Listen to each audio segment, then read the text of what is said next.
This is the Conscious Radio Network.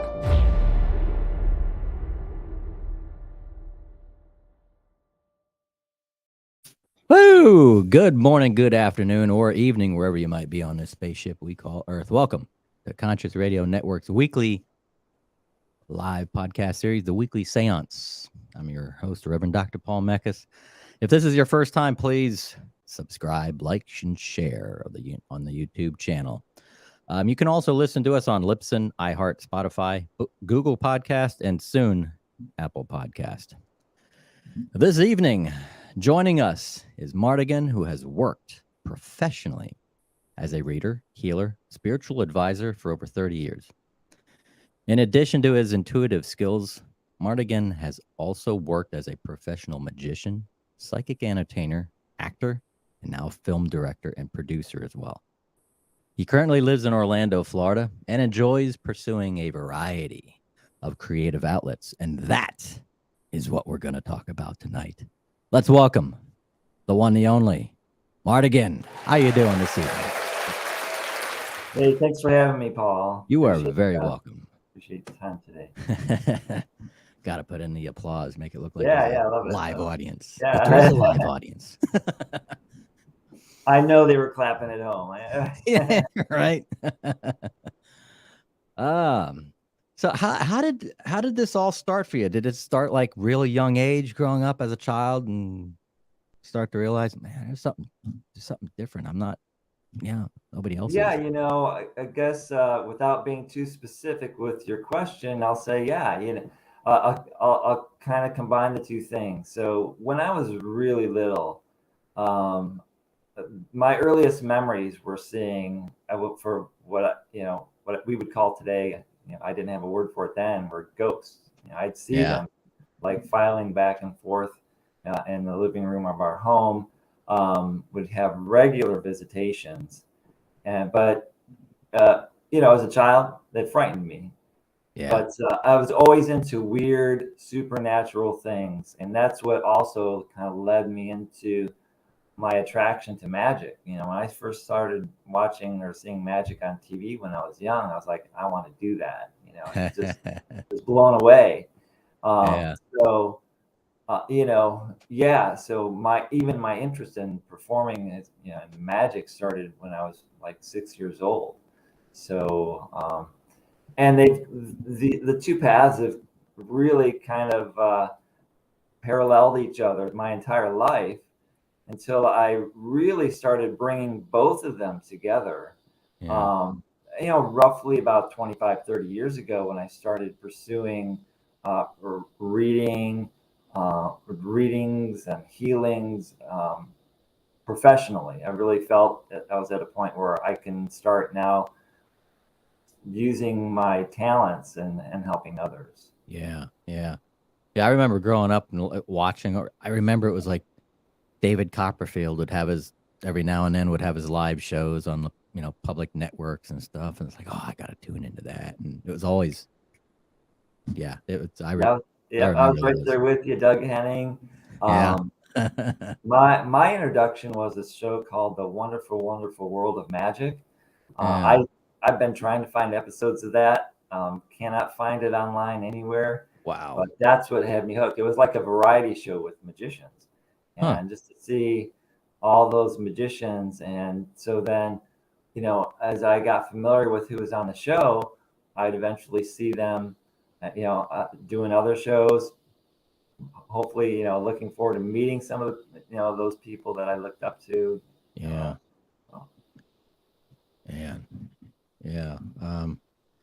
Now did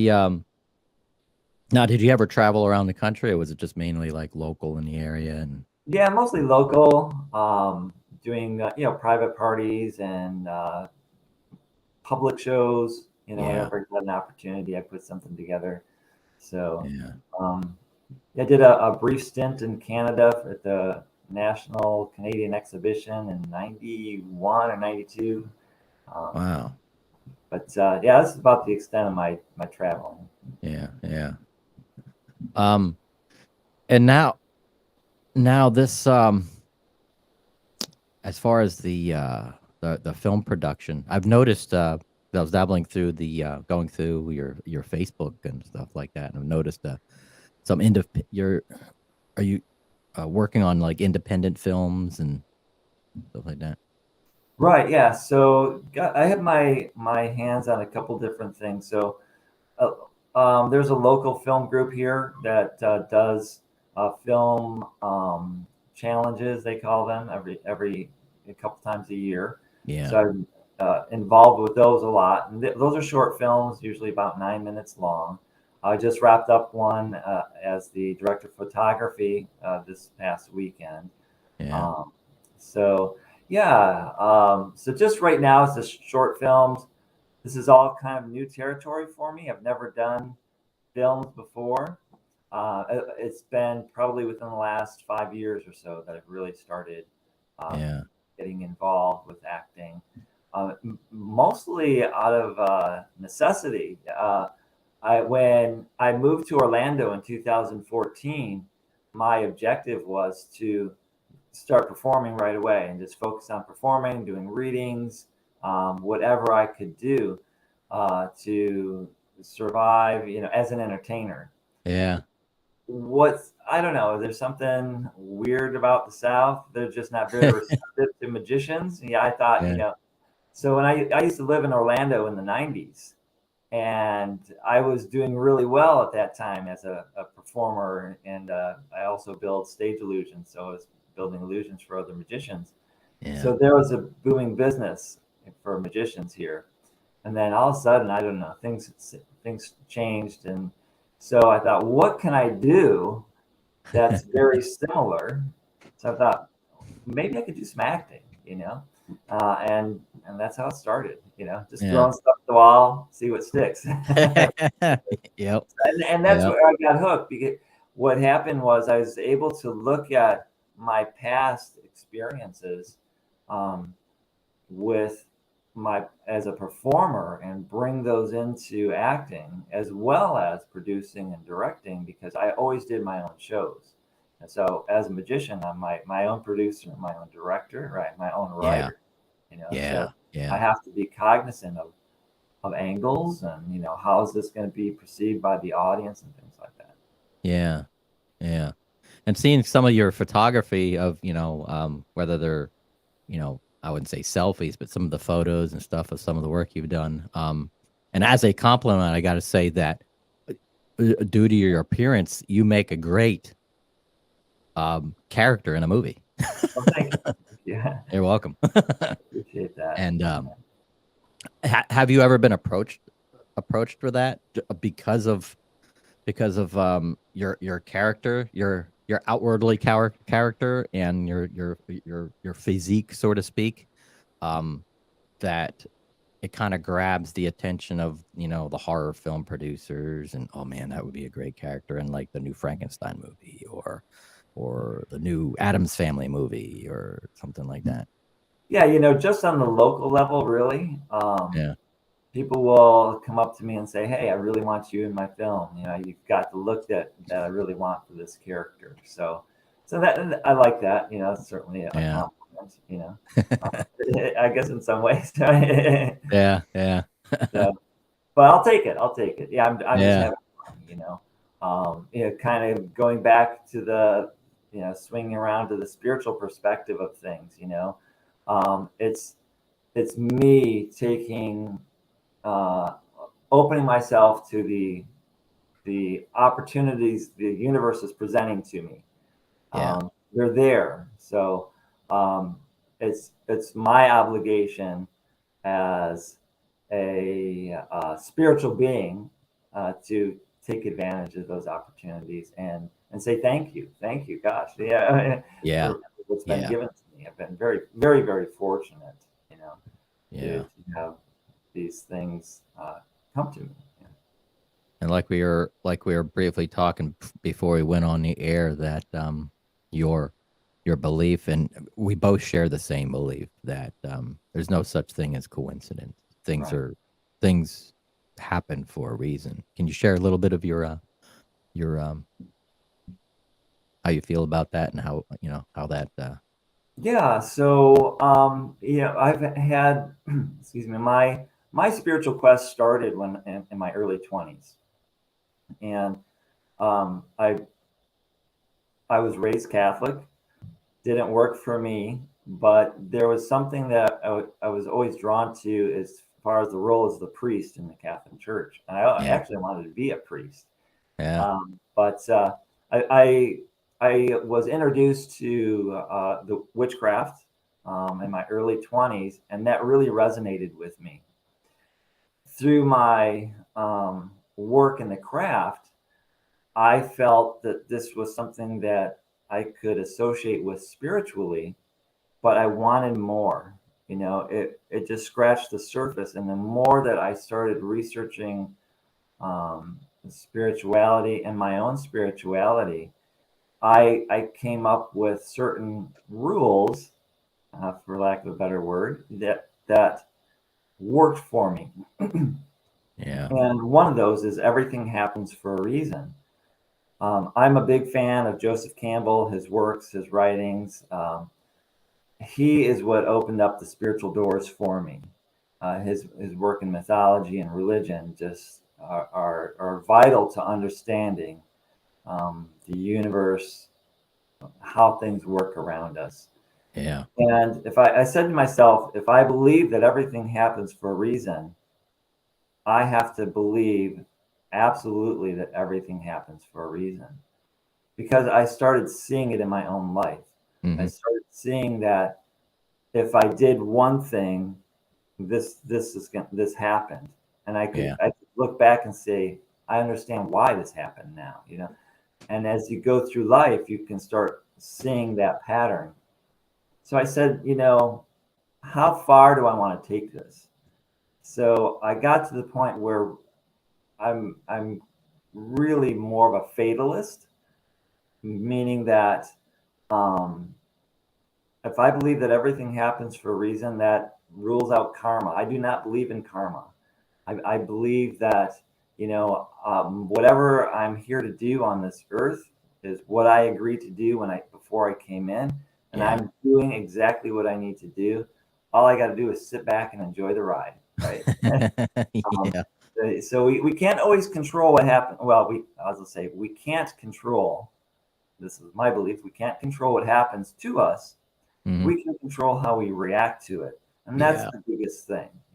Is being able to say, stay here today, now, not look ahead to the future and say, um, this is what I got to do and plan and hustle. Yes, it's a balance here, right?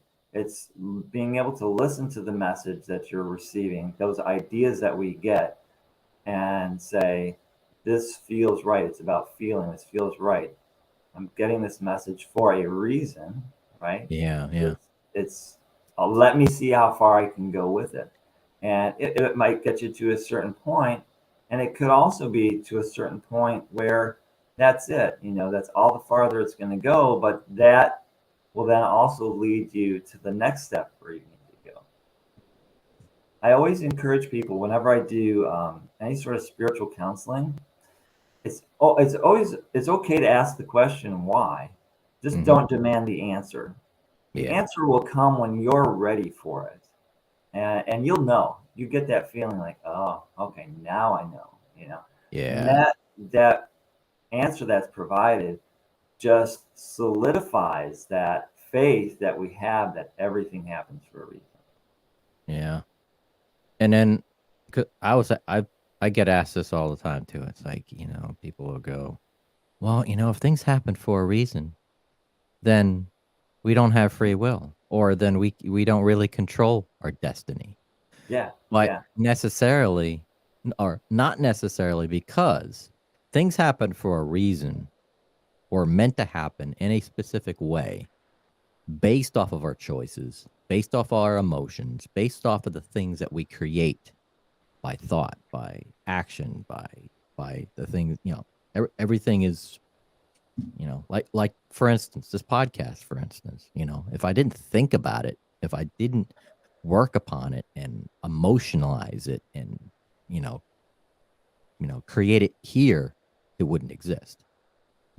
So, I'll just say I understand what you're saying, and for me, I don't believe in the concept of free will. And so what I so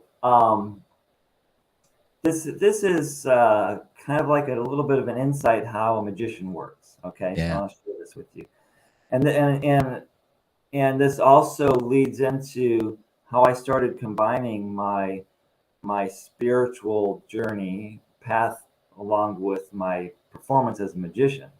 Okay, so as I progress spiritually and move forward with my understanding of the laws of the universe and coming up with my truths, I started to see a lot of similarities to my being a magician, a performer. Most of the stuff I do, you can't go to the store and pull off the shelf, magic shop, and buy. Yeah. It's stuff that is original to me. So it's routines that I've come up with that are mine alone. And once again, this is direct messages from the universe saying this is it. You know. So when I get that vision, right? So a magician is looking at today what he wants to achieve in the future, right? So right now, today, let's say, for example, I wanted to do, I'll just make it simple, a certain card trick, right? I have Yeah. an idea for this card trick, but it's not here, right? I don't have it with me today. I'm already seeing the future, Uh-huh. okay? So now I say to myself, what do I need to bring together to make all of this happen, right? So I start looking at my tools. I might look at different books, different moves, sleight of hand things that I need to bring together to get my end results. Okay. Yeah. So as a magician, I'm seeing into the future, um, along with my spiritual path. That's once again parallel to that path as a magician.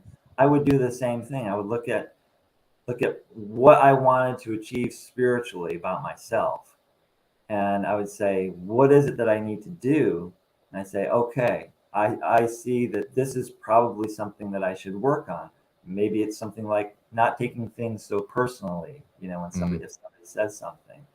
So now what do I need to do to achieve that? Because now if I want to um, practice learning not to take things personally, I'm already seeing into the future what I want, correct? Yeah. So now I got to look back where I am today and use what I have available to me to get to that point, okay? And rely on my vision of the future to allow the tools to come to me. The doors will open up to give me that information, whether it's my spiritual side or if it's my performance side, Yeah. right?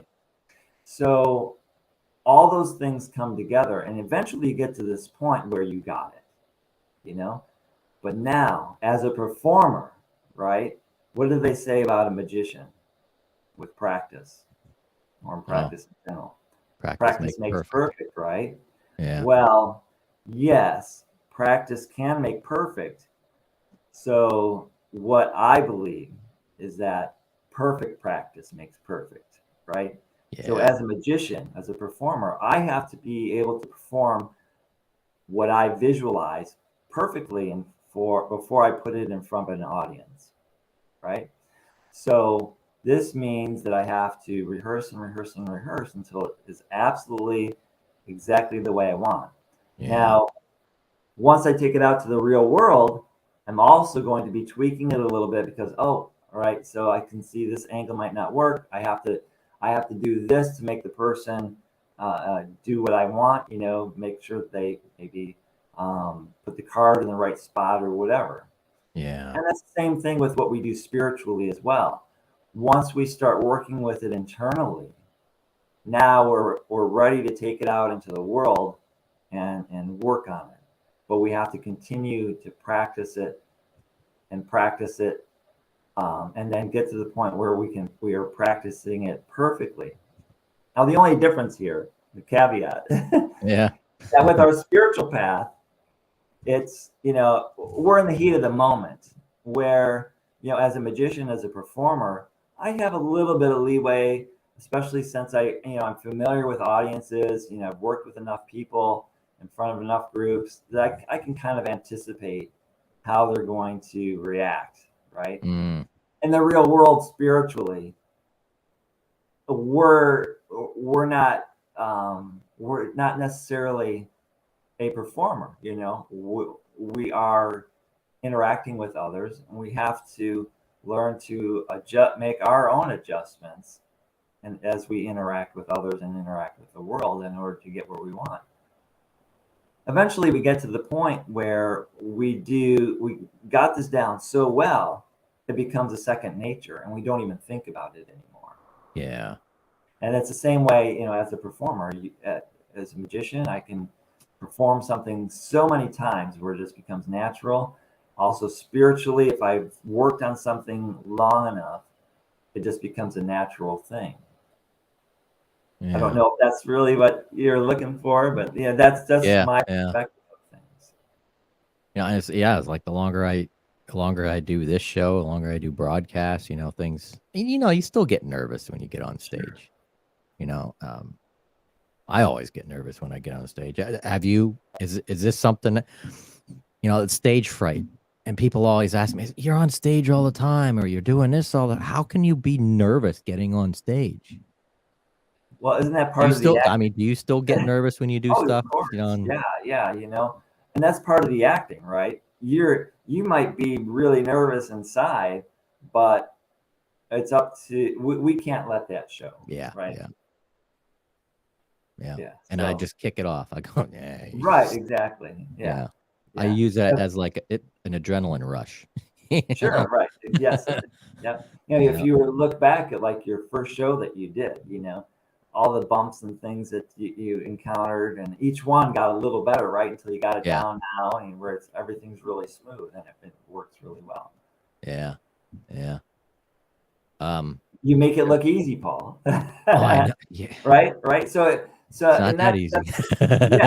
Yeah, exactly. And that's the thing where, depending on whatever you're looking at as a performer too. I used to. I was co-owners of a magic restaurant, and we had the restaurant, and we also had a magic shop in the restaurant. Oh, nice. Friday and Saturday nights we would do shows, and so we'd have all these performers, maybe 3 or 4 performers that evening. After the show, the entire audience would run to the magic shop and want to buy stuff, and we thought it was great. We're making some money here, right, selling magic. But the reason they were really buying it, the magic, was because the performers made it look so easy, But what we don't realize is all the work that went into making it look so easy. And that's, once again, that's the same with the spiritual path, it's something that when you do this enough, it looks really easy, but all the work that had to go into that, all the years, from when you're a child up until this point, what you had to do to overcome, or get through or work on whatever you needed to do. Yeah. Have you had any performances, any magic show performances that you did that? What was your favorite, especially the reaction that you got from the? Well, I tell you what, when I was younger, I was doing more of the stage illusions, like the big box stuff, like you see Copperfield did, and those always get great reactions. When I started streamlining my act, so to say, right, where I could put everything in my pockets. Yeah. Or a small case. That's when I started getting the best reactions. Meaning I would, that's as the psychic performer, as the mentalist, being able to share stories that connect with people. It's one thing to have a routine that's well polished and people like it, but to make that connection emotionally is a lot different, especially with intimate audiences, small audiences where you're able to look someone in the eye and have more of a one-to-one conversation and bring them in to your world, Yeah.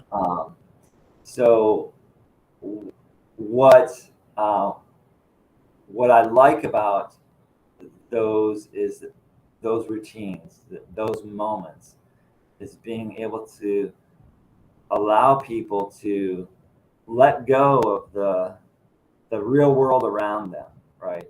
And suspend all of that and come into this fantasy for that brief moment. And I can see it on their faces, my objective isn't to bring anybody to tears, but when somebody gets emotional with something that I've done as a performer, that I know that I'm connecting and it makes sense to them, right? I might use some sort of method to create the effect, but it doesn't change the meaning of the connection, right? Yeah.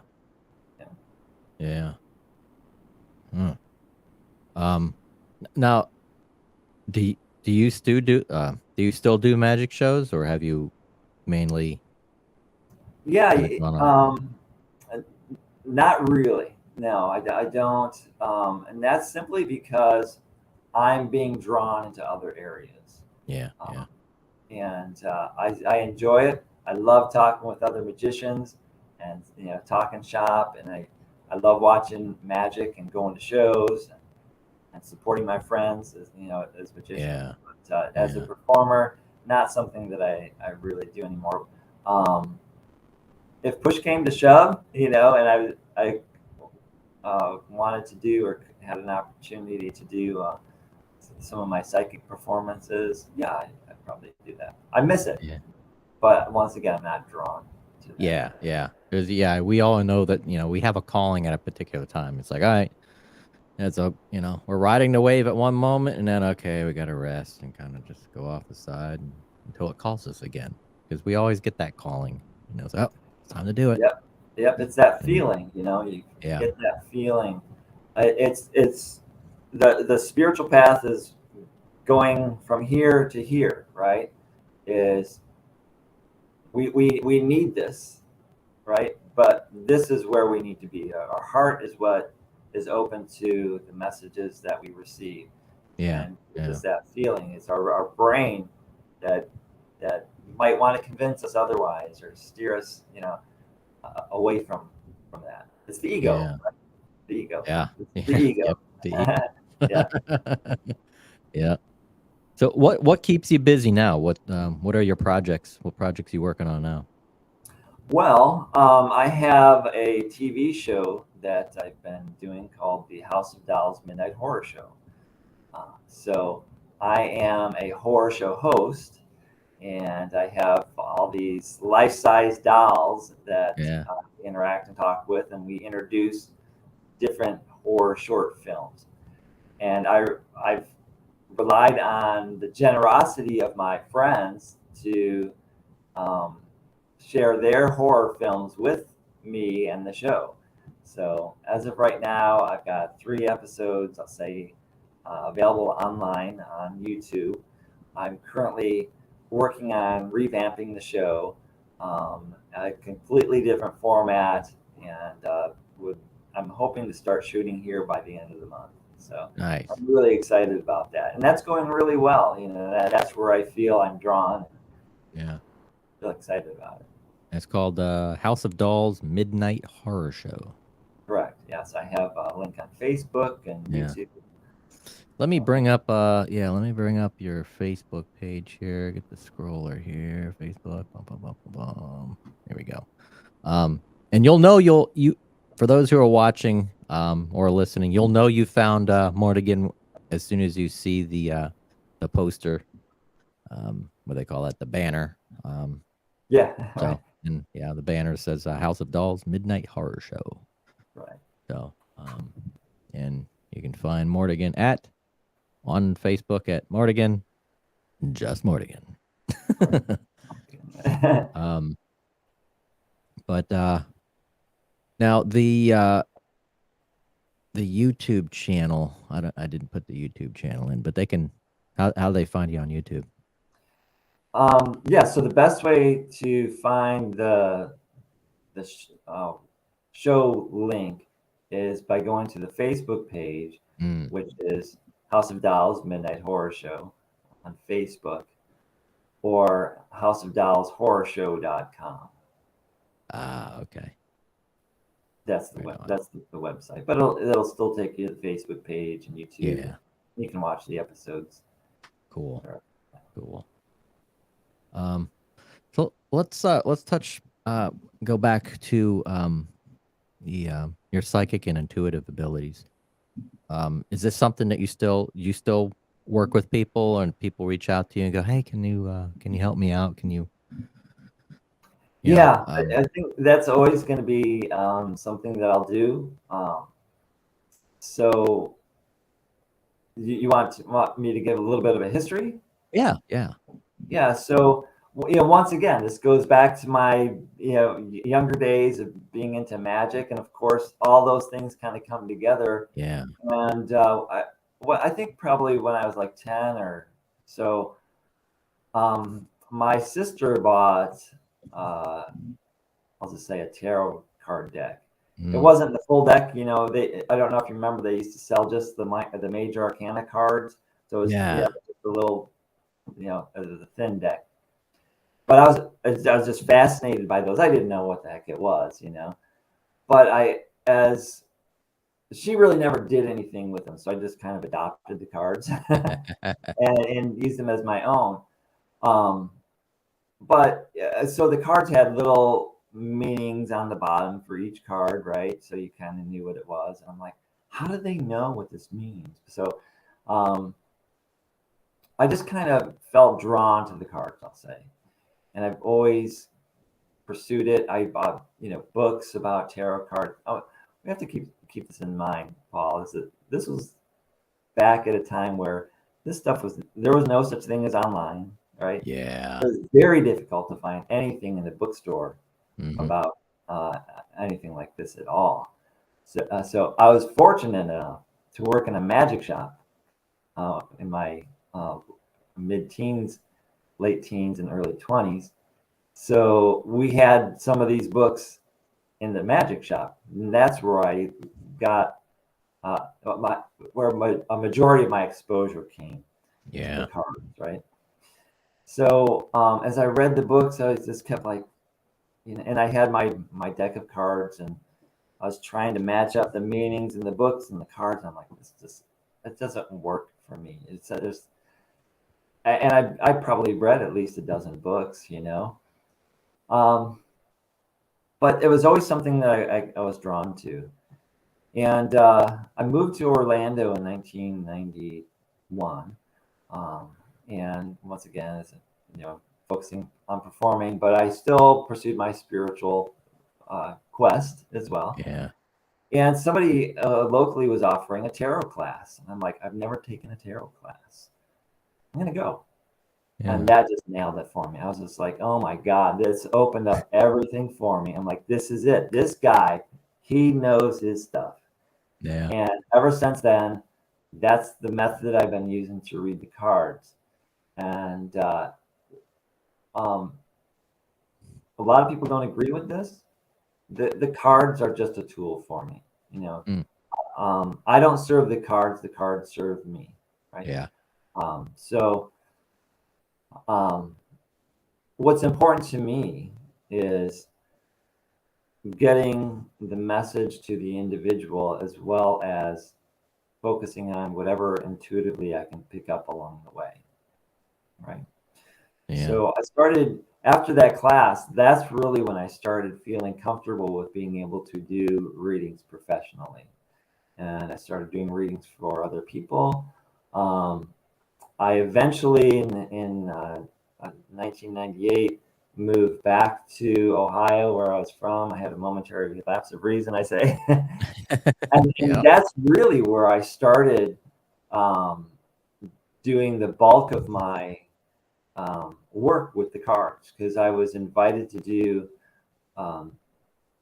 some psychic events. So I was a reader at these events, and so you go to some of the psychic events, and you've got readers. I was a regular reader, and you get really good. You got 15 minutes to deliver, and then boom, it's the next one. So you get really good at that, and that's really how I learned to feel comfortable with the cards, and eventually also started bringing in palmistry as well. So I do tarot and palm readings. So I was when I was doing the psychic fairs, it was really up to the person whatever they want to do. A reading of either the palms or the cards. And what I found was, at least the way that I read, that 15 minutes was never enough. So I wanted to offer people more, because it's one thing to say, this is what's going on, but it's something more to say, this is what you need to be aware of, and this is what you can do to help you get through the situation, right? So it's great to say, hey, this is what's going on, but then now, thank you, but what do I do now, right? Well, 15 minutes is up, or whatever it is. So being able to do private readings really helped me then move into counseling, because what I found was that the cards were great as a starting point, but eventually what happened was I would, after a few minutes, just set the cards aside, I guess, mentally, and just start going intuitively with what I felt about the person's situation, and let the conversation go there. And it's really about asking the right questions, right? And being in tune with the answers that are coming in and sharing that information. Yeah, I've noticed that quite a bit. When I first started, I've got a bunch of sets of cards. I mean, I've oracle cards, and tarot cards. I mean, I got all different types of decks, but I don't read them that much. I mean, I don't, unless somebody asks me, then I'll pull them out and stuff. And very rarely do I even look at that little book that comes in there. I mean, that's a pain in the butt. It's a pain in the butt, because it's like, you don't want to get caught reading it. It's like, then someone, why are you reading the book? You're not reading. That's funny that you say that, because the tarot class that I took, we did a little ritual of the burning of what he called the dinky book that comes with the card. We burned our little dinky book that came with the card, so we weren't going to refer to that at all. And and that really, for me, that moment, as humorous as it was, really was a turning point, because it said to me, I'm not going to have anything to fall back on, right? But now it's just me and what I'm going to take from this class. So and I was like, I felt that I really needed to be there, and I felt this is really what it was about. And as we progressed, that just became more and more comfortable to me, that I made that was where I was supposed to be. And I actually teach that tarot method. I've taught that several different classes. I also teach palmistry as well. And what I say before, anytime that I teach a class, is that I say, you don't have to be psychic to do this. And which is true, right? And the main reason that I say that is because people get stuck on that, especially new to the cards or new to palmistry or something new.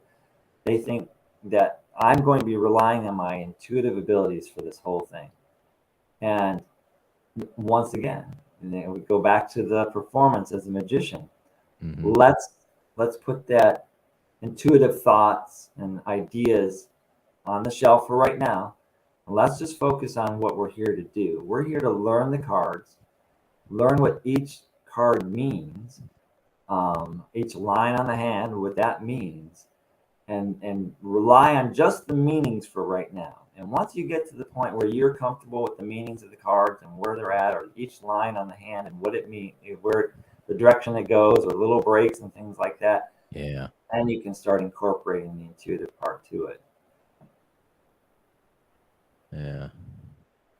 Yeah, I found it's quite fun to do you do your own readings? Because I find it quite fun every now and then. I'll just pull do a single card on any Yeah, particular once day. in a while I'll do that, but to do a full-blown reading for myself, I just can't do it. And there's actually a lot of readers that I know that are in the same position. And for me, I just feel that trying to do any attempt to do a full reading for me is that I'm just too close to the situation to um, assess the cards accurately, and so I can go beyond using the cards and just sit and say, all right, this is what this is. I'm open to the information that I need right now for the situation. Just tell me what I need to do. Yeah. Do you prefer the sitter to shuffle the cards, or do you rather shuffle the cards for them? Well, it works both ways. So if the person is there with me, I have them shuffle the cards. Lots of times I do phone readings, so I'll have to shuffle the cards for them. Yeah. And once again, this goes back to my faith in the phrase "everything happens for a reason." Those cards, however they're mixed, I don't know how it works, Paul. I don't ask. It just does, right? Those cards that come up, they're that message for that person, exactly what they need to hear. So whether I do it or they do it. Yeah, because the answer to some questions are not meant to be known. Right, and those are things that if they're not ready for that yet, that's something that I will also share. Yeah. Have you ever had any happens to me quite a bit. Not all the time, but it has happened. But there's some people you just can't read for. It's just there's a blockage. Yeah, so I used to do readings at Universal Studios. There's a little boutique there. They have psychic readers and henna artists. And so and those readings were like typically like 5-10 minute readings, something like that, really quick. And it's kind of the luck of the draw, some people people believe it's more fortune telling than actual readers, right? And we as the readers know a little differently, and there's a little bit of an education that goes along with it. But there's still those people that are stuck on, oh, tell me my fortune, right? And once in a while, those would come up where it's just like they're just there because they want to test you, and right away. All right, yeah. So because you see it enough that you can say, okay, here's the cards. This is what the cards mean. And sometimes I don't mean this to be boastful in any way, but I've done this enough to know that the information that's being provided to me through the cards or intuitively is fairly accurate, right? Yeah. So when I can say something, this is what the cards are telling me, this is what I'm picking up, and the person says, absolutely not. I know that they're either, it's one of two things. I can tell if I'm not hitting, right? I'm not feeling it, or there's a block, or they're just denying, right? And most of the time, they're just denying. But once in a while, yeah. There's been times during psychic fairs and doing readings, listen, you know what? I don't know what it is, but I'm just not connecting with you right now. Maybe one of the other readers will be able to give a more accurate reading for you. And now, they'll get their money back, or they'll go see another reader. Sometimes it doesn't work. But it's rare. Yeah. It's very rare that it happens. Yeah, I think I've maybe only had like a couple of Yeah, a couple sitters that I just couldn't read for. I'd pick up a little bit, but then it was just muddy. Like I was like, I don't know what's going on. He's gonna have to just not connecting. But then Right. the Yeah. next person sits down. It's like boom, you get them Yeah. right away. It's like the second before before you even hit the chair. It's like I get something, boom, and then usually that's the thing. That's that particular information. It's like you don't share it until the end, or you just like, oh well, they haven't sat down yet. Yeah, so Right. but for anybody who's watching right now, if you have any questions, you can call the live call-in line. It's 407-636-1157. There's a lot of people who are scared to call the number. They don't want to hear themselves speak. They don't want to be on. But again, they can find you on, let me bring that up here, show that on Facebook.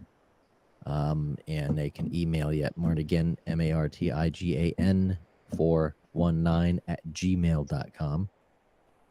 Yeah, you just have to be careful with spell check because it'll change my name to Martian. Oh, okay. That makes sense. Yeah. I get a chuckle out of that because I kind of feel that way sometimes. Yeah. Yeah. Yeah. So most of your upcoming, pretty much all of your upcoming projects and stuff like that is all mainly in video production, film and stuff right now, right? Right. Yeah. So that's where my main focus is at this point, or I'll just say that's what's coming to me at this Yeah, point. yeah, So yeah. I'm on what I That's your enjoy current about. calling. Yes, exactly. Yeah, I'm still learning the process, and it's great being able to take what I learn and apply it, and see Yeah. that come forth. Honestly, Paul, I don't know where this is going. I do not know, and I don't care. It's taking me. I know this is where I need to be, Yeah, and yeah, it feels good to me. So I'll ride it as long as I can. yeah. Life is a journey. I mean, what you're doing at this point is great, and then another door opens when you least expect it. And you kind of merge that way. Get off the interstate and go in that direction, and it takes you Right. into another town or another place, and you're like, ooh, look at this. It's just Right. Right. that's how I see life. It's a road trip. It's an awesome freaking road trip. Yeah. Yeah. It is. Yeah. That's why I say just sit back and enjoy the ride. Yeah. Because you're here, right? Yep. I'm sure Yep. you're familiar with the saying, "We are spiritual beings having a human experience." Oh Right? yeah. Yeah, Absolutely. and that's what we have to remind ourselves of every day, is that I am a spiritual being here, right? Having this human experience, and do what you can to make the most of it, right? Yeah. You can't change what's happening to you, but you can choose how you react to it. That's the Yeah. biggest part.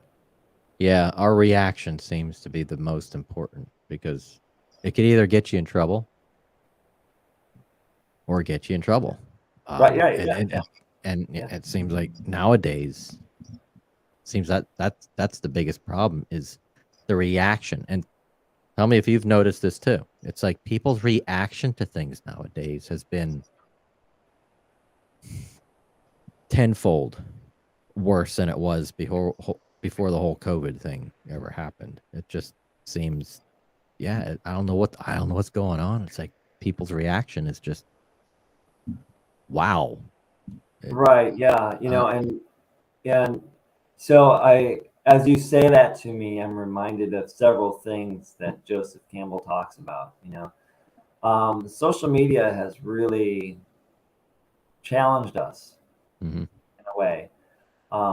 So Joseph Campbell's really came into the public eye, I'll say, in the 70s and early 80s with his teaching and his works. And one of the things that he would always say is that in what we've done is we've changed the other from a thou to an it. Mm. So when we start going back to seeing that other person or that other as a thou, now we're empathetic. We can connect with them again. Yeah. See, right now on social media, everyone is an it. They're not that thou because we don't have that. Most of us are not allowing ourselves to have that connection. Yeah. Yeah. Yeah. We got to go back to building a community, a physical community. This whole internet thing, I mean, it's a double-edged sword. It's great for advertising, great to get the business out there, great to market and promote. But then at the same time, you gotta create a community. Still kind of create this community to where you can every now and then physically draw people in and then connect with that energy. Yeah, right. And once again, everything happens for a reason. We have these things here in front of us. This is where we're at today. And it all depends on how we choose to react to what we're witnessing online. Yeah. There's a great Buddhist saying that I always keep in mind, that everything that we are exposed to is the truth, right? So what that means is that we might interpret certain things as terrible. So like today, I was watching the news, and they were talking about the floods that went through Kentucky. Yeah. And remember, we saw just a week and a half ago or so the devastation of all the water, literally washing away towns. Oof. And Yeah. we might say this is a terrible thing. This is awful, right? But now today, these communities are coming together, and they're like, "We're going to rebuild. This isn't going to stop us, right?" Yeah. It's a wonderful thing. So the idea here is to see these things. Our knee-jerk reaction might be, "This is a terrible thing," but we got to say, "No, wait a minute. What I'm experiencing right now is just the truth. I'm not going to attach anything emotionally to it." And what this does, it allows us to be that empathetic self, right? Tune into what that other person might be going through, feel them, as well as understand how we can react to the situation from the perspective of a spiritual being, not up here, but down here. Yeah. Yeah. That takes practice. It takes practice, but Oh, it does. It does. it can be Yeah. done. Yeah. Living and working with the heart energy, the heart chakra, and being guided, thinking and guided with with the heart energy. What I've noticed, Paul, is that especially doing readings a lot, is that I believe that people are becoming, they are aware. They are aware of their spiritual being. They are aware that it's due to necessity, almost the worldly things. They're having to deny their spiritual being because they just have to survive. And I understand that. It's not easy to say, I need to let this outside stuff go, and I need to go in here, because from a very young age we're taught, you got to go to school, you got to get married and all these things. You have to have your career. Yeah. And these are decisions that need to be made, and they might be decisions made up here, and later on you're realizing that I'm not feeling this is where I need to be right now. Yeah. So taking that step of going from here to here after being up here for so long is not easy, but I encourage everyone to allow themselves to be open to that message. It's scary. It is. It's scary at first, because you're flying. It feels like you're flying by the seat of your pants, but you have to be able to say, I'm going to be okay. Look at where you are right now in your life, right? And look back at all the stuff that you went through, all the stuff that you probably said to yourself at one point. There's no way I'm getting through this, man. This is such a terrible thing that happened to me. And here you are, right? Here you are. You're living proof. Everybody is living proof of all the challenges that they went through. You're going to be taken care of. You will be taken care of. Things do work out. Hard to have that faith, right? Yeah. It's really what it is. Yeah, that is definitely the truth. And I feel also too that the people that wake up the quickest are those that are faced either directly or indirectly with their own mortality. You know, and usually when we're faced with that, you know, either a loved one passes away, you know, especially immediately, like, wow, like an accident or something like that, or yourself, you know, you or yourself are faced, you know, with your own mortality. And it's just like a scare thing, like you're scared, like a car accident, or like you almost got hit by a train or something like that. When something like that happens, any and all of those different types of situations, that's when you go, oh, that could have been the end of my life. Right. And then we sit back and go, and all kinds of things go through your consciousness. All kinds of things start rushing through, and you're like, oh man, maybe I need to do this, and I need to do that, and I need to do this. I need to wake up. I need to start living and living, you know. Have you felt that? I understand. I'll just say I understand what you're saying. Yeah. Yes, I'll say there was a time where I felt that there were certain things that I needed to do, but I've been very fortunate, even from an early age. You know, I'm the fourth in a line of 5 kids in my family. Yeah. So by the time you get to the end, your mom and dad really don't care what you do, you know. So I had, by that time I had a little bit more freedom than my older sisters had, and I talked with my mom about this before, and she admitted that she cut me a little bit more slack because I was a boy, Yeah. And I really felt that maybe played in my favor a little bit, because I never felt pressured to really do anything, because I was always doing magic, and I was always performing. I was always doing something creative, making things, building things, whatever. And every once in a while my mom and dad would get on me about college and things like that. But when I thought about my education, I looked at what I could do for an education that would apply to my interests, Yeah.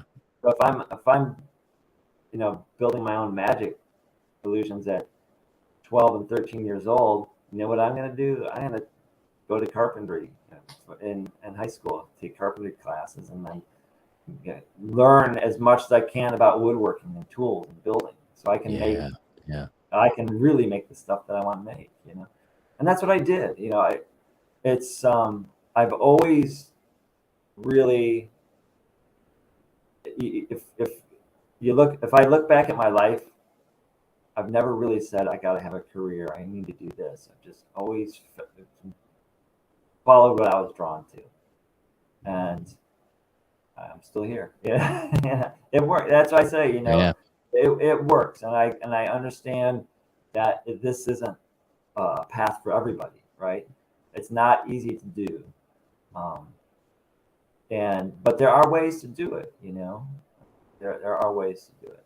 Yeah, and if you're passionate about it, you'll get through it. Definitely nothing's easy, but it becomes easy. I feel that it becomes easier if you put your heart, you put your soul into it, and you have passion and drive and motivation.